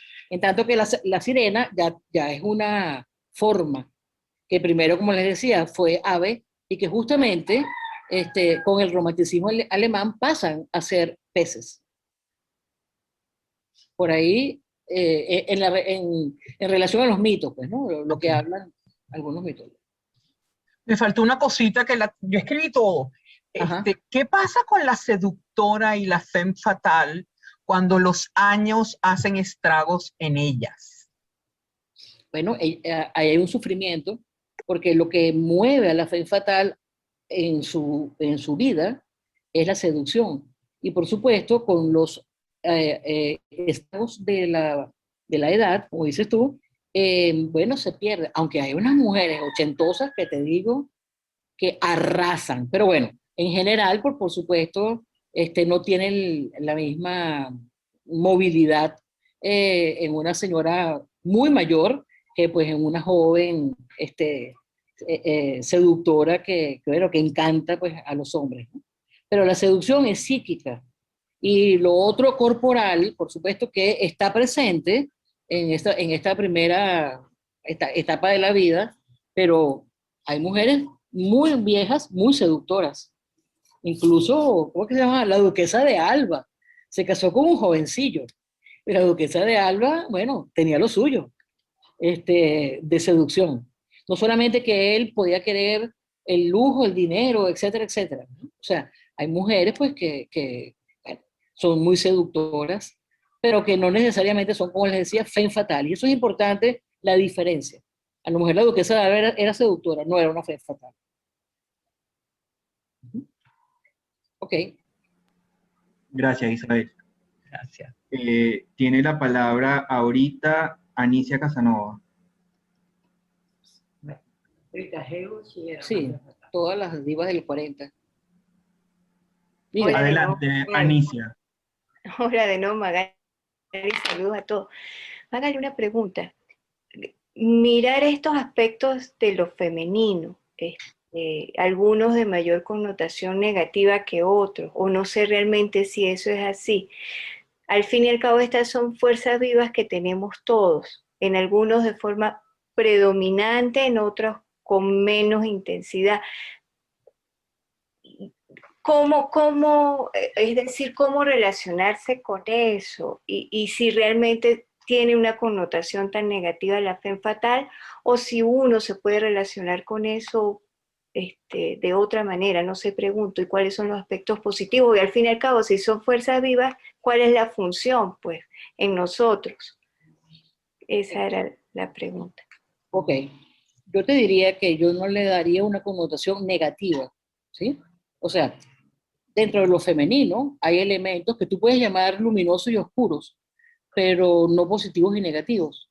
Lo maravilloso que un hombre que ha caído en la seducción de una femme fatal, por ejemplo, tiene la posibilidad, cuando es desechado, de poder acercarse a todo lo que ha ocurrido, poder transformar elementos, porque ¿qué tiene que ocurrir? Un crecimiento de su ánima, ¿ok? Lo mismo la mujer, en la fe fatal. La fe fatal, como no tiene un eros de esa ánima, no tiene ese eros desarrollado, ella lo que tiene es una seducción desarrollada, ¿correcto? Lo mismo, la fe fatal con todo lo femenina que se ve, tiene que trabajar ánima, porque el ánima también la tiene chiquitica. Entonces, uno no puede acercarse, sino psíquicamente, a este fenómeno. ¿Ok? La mujer seductora, yo te decía, ánima de seducción, tanto así que los asiáticos, musulmanes, árabes, etcétera, le ponen una burka a la mujer, sencillamente porque saben que los ojos, de los que hablamos un buen rato, ¿verdad? Son seductores, per se. Aunque la mujer no tenga la idea porque está comprando unas cebollas en el mercado, ¿verdad? Ella está seduciendo, si es una seductora, está en crecimiento de su seducción. Pero culturalmente se sabe que la mujer es seductora, que los ojos son seductores, aunque la tapes completamente. Entonces ellos la taparon completamente para que no se la quiten y no seduzca ella también a otros, etc. Cabría preguntarse si eso hace más bien que seduzca más, ¿no? Cabría preguntarse, no lo sé. Por supuesto, claro, yo quiero saber qué hay debajo. Las monjas producen una cantidad de fantasía, pues, que es lo que hay abajo de esta monja que tanto tapa, ¿no? O sea, igualmente pues la burka. Pero es interesante que sabemos que en el cortejo, sin ser fe fatal, una mujer necesita también de seducir, ser seducida por aspectos que ella tampoco tiene. Cuando estamos en la seducción entre un hombre y una mujer, de dos mujeres, dos hombres o el que sea, ¿okay? Hay elementos de cada uno que seducen. O sea, a mí me puede seducir un cuerpo, me puede seducir un intelecto, me puede seducir la música, me puede seducir X. O sea, todo lo que sería el efecto seductor. Ok, gracias, Magali. Entonces, si tú rezas, tienes eso como pues reza que sea seductora, porque con eso, pues uno tiene muchas gracias consigo y hay placeres, bueno, maravillosos. Gracias, Magali, un millón. Gracias, Anicia.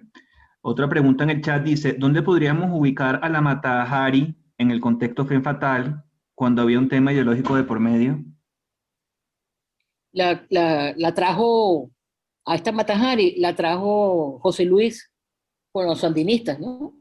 Pero era la Mata Hari, una mujer muy seductora, una expresión de Afrodita, todos los placeres, toda la sensorialidad, toda la sexualidad que ella tenía, cómo ella estaba ataviada, eso era espectacular.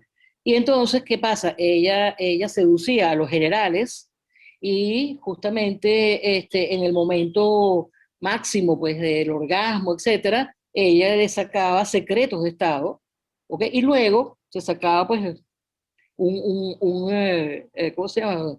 Un gancho, o sea, una aguja, un gancho, y sabía el punto preciso donde enterrándolo los mataba. Entonces, es una mujer muy seductora, no es una femme fatal, ¿ok? Porque además tiene que ver también con el tiempo. Es en el momento en que estás en el máximo a este general, pero ella no está en un cortejo de seducción, etcétera, etcétera, que es el que caracteriza a la femme fatal. ¿Qué relación hay entre la seductora y la histérica? También preguntan. Ya te doy la palabra, Luisa, ya te toca a ti. ¿Qué relación hay entre la seducción y la histeria? ¿O la seductora y la histérica? Bueno, una histeria es seductora, pero no toda seductora es histérica. ¿Sí? Hay algunas mujeres muy seductoras, pero que no tienen las características psicopatológicas, clínicas de una histeria. ¿Sí? O sea, están dentro de la seducción sin la cosa dramática, la infantilidad, etcétera, etcétera. Hay mujeres seductoras que no tienen nada que ver con eso. ¿Sí? Entonces, yo lo diría de esa manera, pues no toda femme fatal es histérica, o no toda histérica es femme fatal, ¿no? Pues, Ok, Luisa, adelante, tienes la palabra.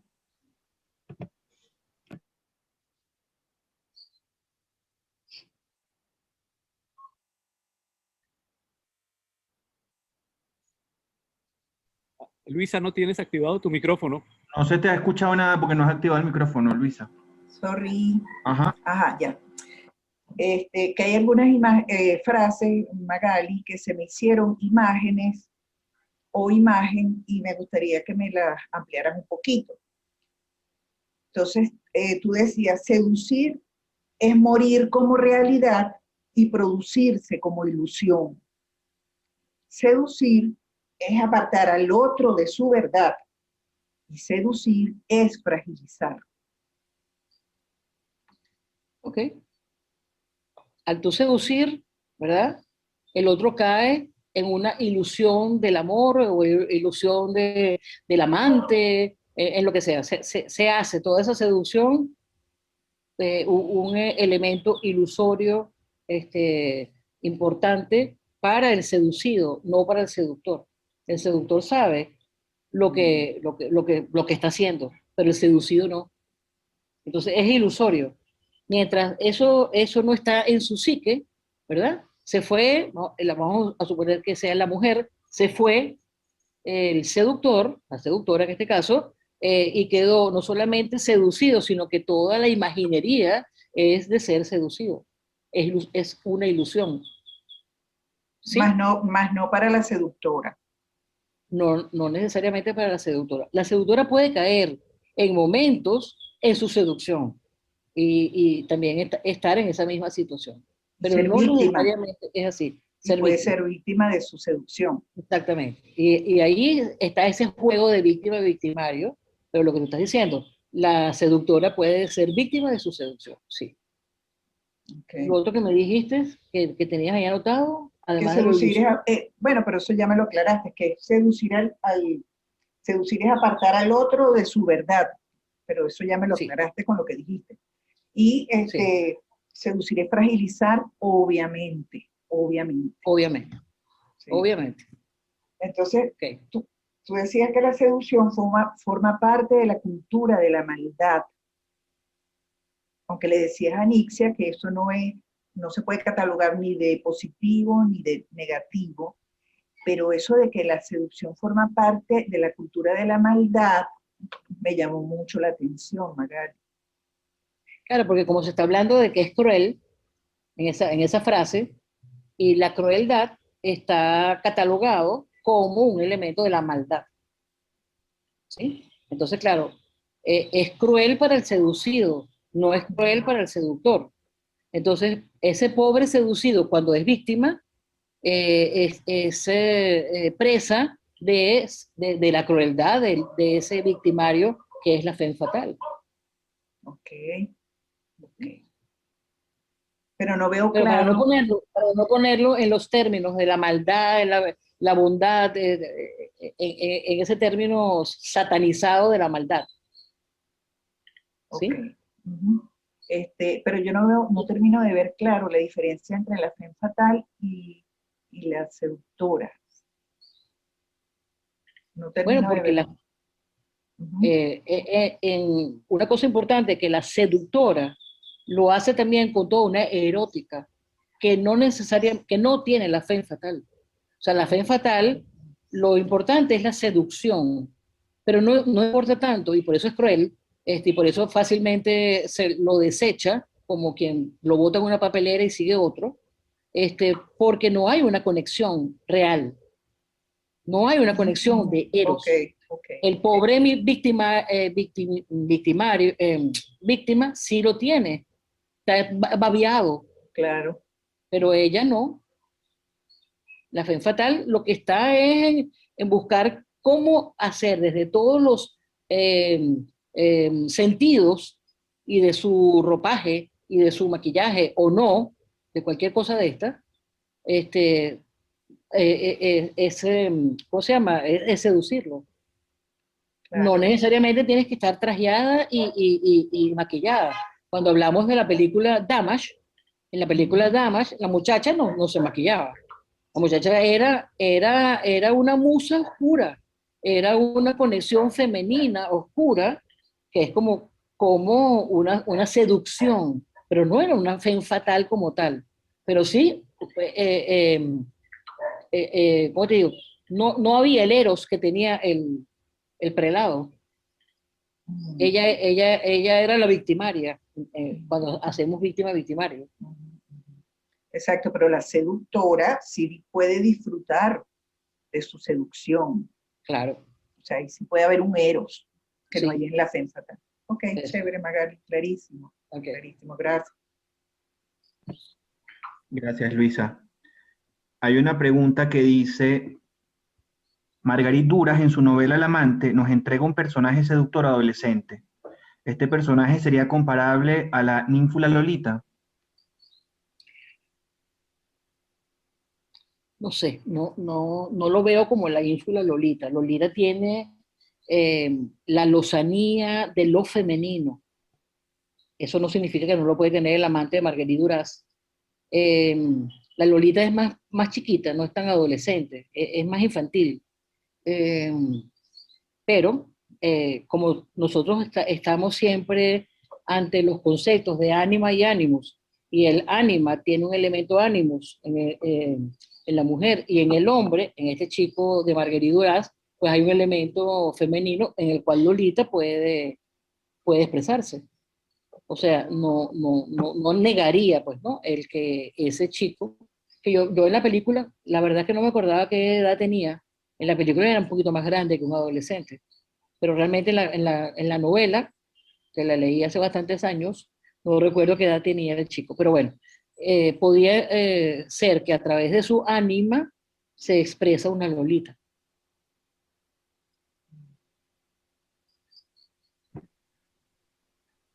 ¿Pueden haber hombres seductores, crueles y fatales como las fenes fatales? Totalmente. Y así el Don Juan, que trajimos también, pero lo que pasa con el hombre que la temporalidad es mucho más corta. Por eso se decía, pues, el primer día la cortejo, el segundo no sé qué, y el tercer día la saco, ¿no? Pero por supuesto, hombres seductores como una fe fatal, muchísimos pueden haber, sí señor. Y de esa misma manera de la fe fatal, seduzco, y eso es lo que me interesa. Tengo una relación sexual y ya, no otros elementos, bueno, de lo que sería el eros.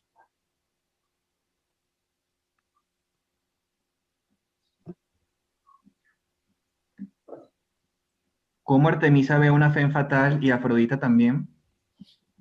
Bueno, Afrodita está cerca, Artemisa no la tolera. ¿Por qué? Porque Artemisa busca la libertad y la femme fatal no es libre, por ejemplo.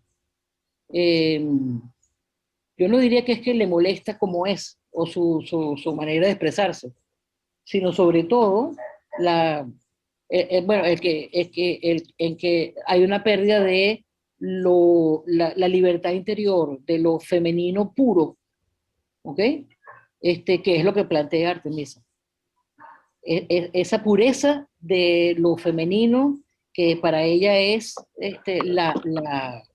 bueno, la razón de ser, la emoción que pudiera haber en ella, no es entonces una mujer que sea, o que esté, bueno, al servicio de, esta mujer está, la fe fatal, al servicio de ella, pero en relación al otro.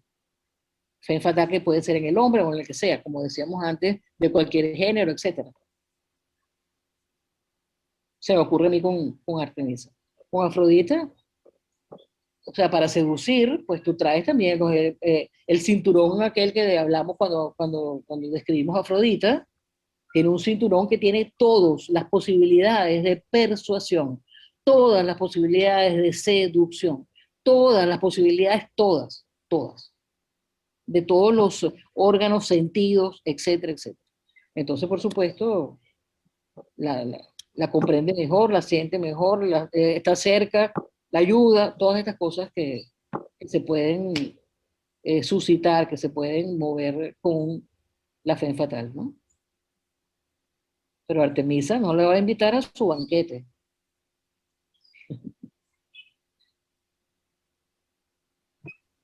Adelante, Luisa. Ajá, entonces, Magali, en la fe fatal sí hay una psicopatía bien marcada, que no hay en la seductora.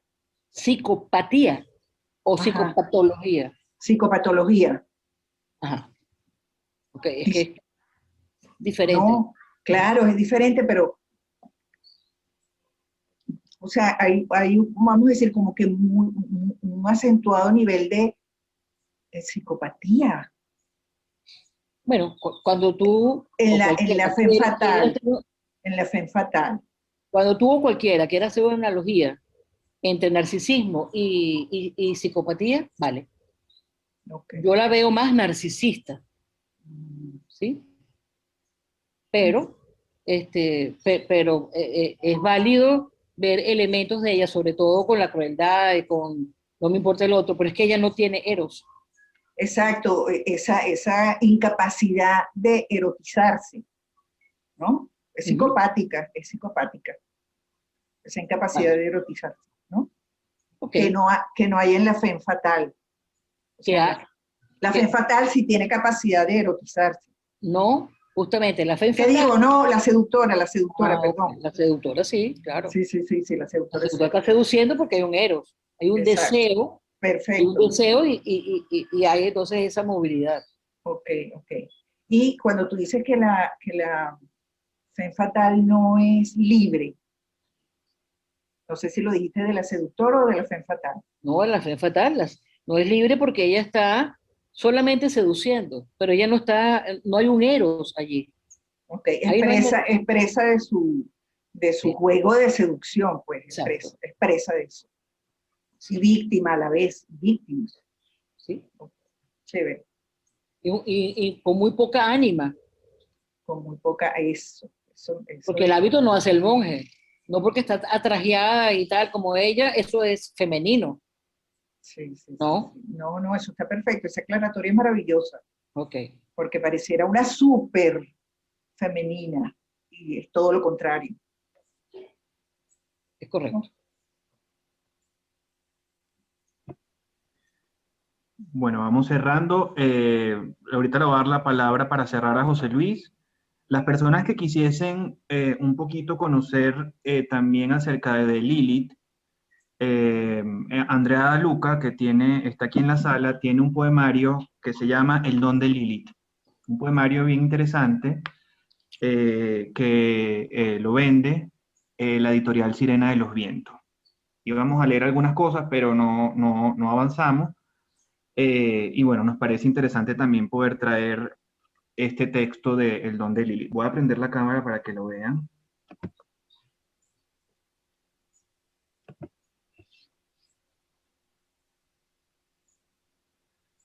Este libro es el anuncio de una nueva raza, los hijos de Lili, hijos del aire y no de la tierra, raza astral y utópica, ya que su lugar es un punto negro, un foco, agujero de tensión más que de tranquilo asentamiento.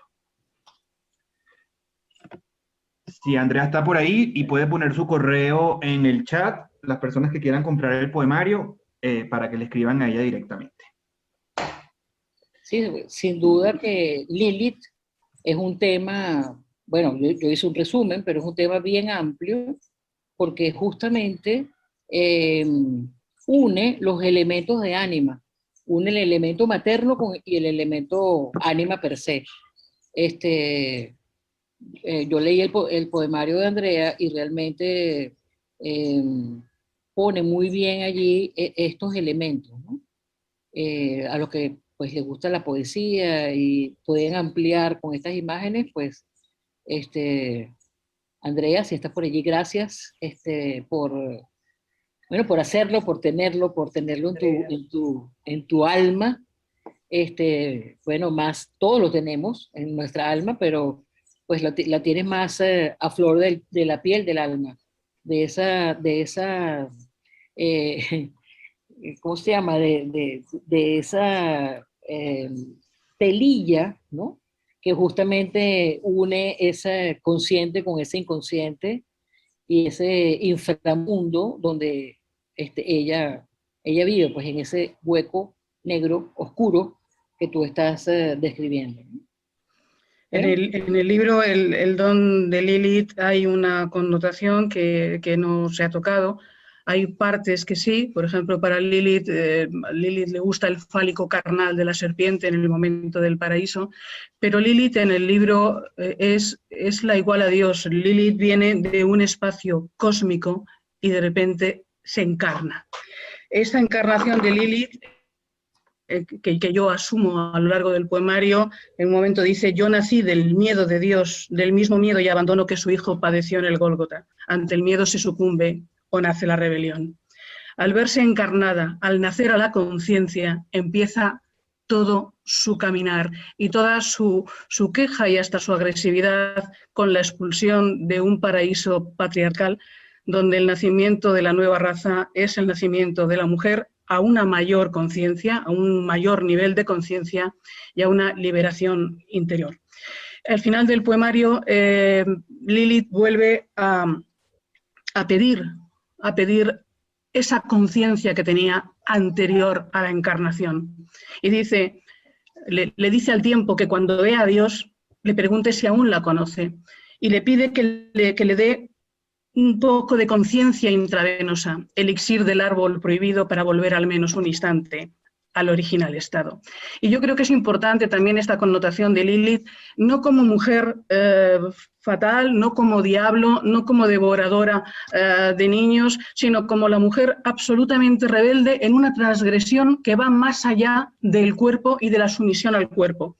Es una rebelión que busca un mayor conocimiento, una mayor expresión de la conciencia y una mayor libertad interior. Y creo que ese aspecto de Lilith lo debemos reivindicar también hoy. Señor, gracias, gracias. Andrea, preguntan en el chat cómo pueden obtener el poemario. Si puedes escribir en el chat el correo para que te escriban, por favor. Espera, yo me encuentro, vamos a ver, el don de Lilith lleva escrito pues varios, por no decir muchos años, ¿no? La editorial hace muchos años que desapareció y el libro, lo que queda del libro son restos de lo que fue la primera edición. En algún momento sacaré una segunda edición y lo que me queda pues es un remanente de aquello que saqué, que son primera edición, de la cual se hizo 150 ejemplares solamente en el color rojo, que es el que tienes tú y Magali. Yo doy mi correo si se quieren poner en contacto conmigo y lo envío. Se lo puedes pasar tú, David, en el chat, y en algún momento pues podemos comentar el poemario si se quiere, pero es un libro del que apenas quedan ejemplares hasta que lo vuelva a sacar. Y desde luego cuando lo saque, igual que sacaré de mi primer libro En el banquete una reivindicación de la androginia, porque es la androginia, el primer libro que saqué. Este segundo es el nacimiento a la conciencia y la búsqueda de mayor conciencia. Ese es el nacimiento de la nueva raza de Lilith. Pon tú, por favor, David, el correo de la editorial, y yo encantada de atender a quien me escriba. Aunque digo que en breves días tendremos ya operativa también la tienda online y pondré algún ejemplar de los pocos que me quedan de la primera edición. Muchas gracias. Gracias, Andrea. Gracias. Gracias. Bueno, cerramos con la última intervención de José Luis y muchas gracias a ustedes por la participación. Adelante. Mil gracias de nuevo, David y Magali, por intervenir de nuevo, pero moviste muchas cosas, pero excelente la mención, David, que hiciste al poemario de Andrea, y Andrea también. Muchas gracias, voy a conseguirlo porque mueve cosas muy interesantes. Magali, la pregunta ya es para irnos al otro extremo, y lo que te preguntaba, que no tiene nada que ver con la femme fatale, pero una figura como el personaje de Remedios la Bella en 100 años de soledad. Se dice que el maestro Gabo ha logrado interpretar el mundo de la mujer, pero sobre todo el concepto de lo femenino de forma muy clara. Este personaje de Remedios la Bella, como recuerdas, era bastante virginal, no tenía la menor intención de hacerle daño absolutamente a nadie, pero recuerdas que había gente que se subía a la casa para ver a Remedios la Bella mientras se bañaba, porque exhalaba una sensualidad y una belleza absoluta, y la gente, algunos se caían y se mató a alguno de ellos tratando de verla. Entonces, en el entendido de que no tiene absolutamente nada que ver con la femme fatale, ¿dónde ubicaría uno arquetipalmente este tipo de figura virginal que exhala sensualidad por todos lados, que tiene gente a su alrededor que caen como moscas enamorados de su belleza? Ella termina subiendo al cielo en cuerpo y alma. Y ¿cómo así de ese personaje? Muchas gracias. Bueno, por supuesto, no tiene nada que ver con la femme fatale ni nada de esto que vimos hoy. ¿Qué tenemos en Remedios? Prácticamente una core, como una virgen. Y esa virgen está más conectada con aspectos, vamos a decir, espirituales. Si fuéramos a los estadios de ánima de Jung, o sea, Jung tiene a Eva, tiene a María, las Marías, todas las Marías que son una sola, María Magdalena, lo que fuera, ¿sí? Y lo último es Sofía, que tiene que ver con el mundo espiritual. Una mujer prácticamente intocable, virginal, sensual, porque es femenina, porque lo femenino es sensual. O sea, yo la pondría pues, más en ese lado de una core que no ha tenido pues una transformación, o de una Sofía que, aunque, bueno, una Sofía que tiene todo un trabajo de transformación y una vida espiritual y, bueno, conectada con muchos elementos místicos.